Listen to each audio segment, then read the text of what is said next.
আসসালামু আলাইকুম রহমতুল্লাহ। ইমান কি জিনিস?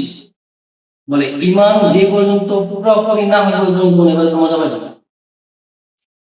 দুনিয়াতে এরকম অনেক বুজুর্গ, অনেক আল্লাহর ওলি আছে এরকম যে ওনারা দোয়া করছে আল্লাহর কাছে, আল্লাহ কবরের ভিতরে যদি কাহাকে আপনি নামাজ পড়ার অনুমতি দেন, আপনি আমাকে নামাজ পড়ার অনুমতি দেন।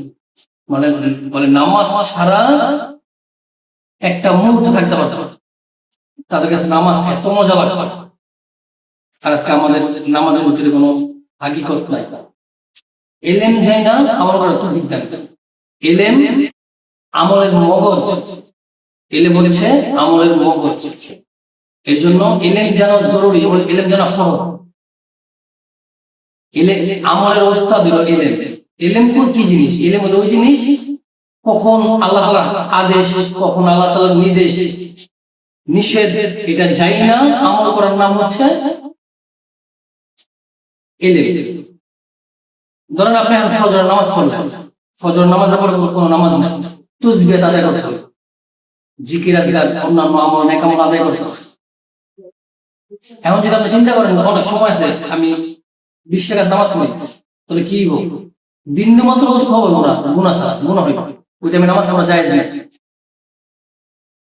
3টার সময় নামাজ পড়া জায়েজ নাই, হারাম। 3টার সময় নামাজ পড়া হারাম, ওই সময় নামাজ পড়া জায়েজ নাই। এই জানতেই এলেম। ধরেন আসরের নামাজ পড়লেন, আসরের পরে মনে করেন মাগরিব পর্যন্ত অনেক টাইম আছে, টানা নামাজ পড়ি, নামাজ পড়তেই থাকি। এখন নামাজ পড়ে কি? নামাজ পড়লে গুনাহ হইবে, এখন নামাজ পড়া জায়েজ নাই। এই জন্য জানতে হবে, এলেম জানতে হবে। এলেম যাই না আমল করো, অল্প আমল যথেষ্ট নাজাতের জন্য। এই জন্য এই পরিবেশে যাইতে হবে।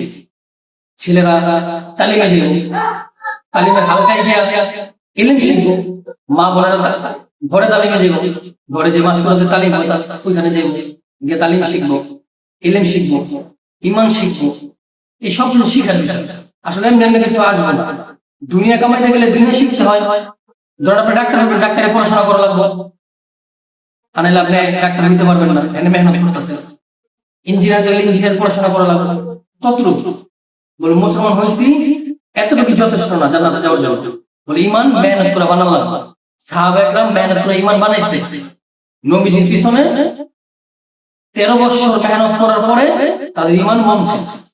আর ওই ইমান দ্বারা যে আমল করছে, বলে আল্লাহর কাছে কি পরিমাণ দামি হয়ে গেছে। এক একজন সাহাবী বলে আকাশের নক্ষত্র সমতুল্য, স্বর্ণের মতো দামি, স্বর্ণের চেয়ে বেশি, হীরার চেয়ে বেশি দামি আছে।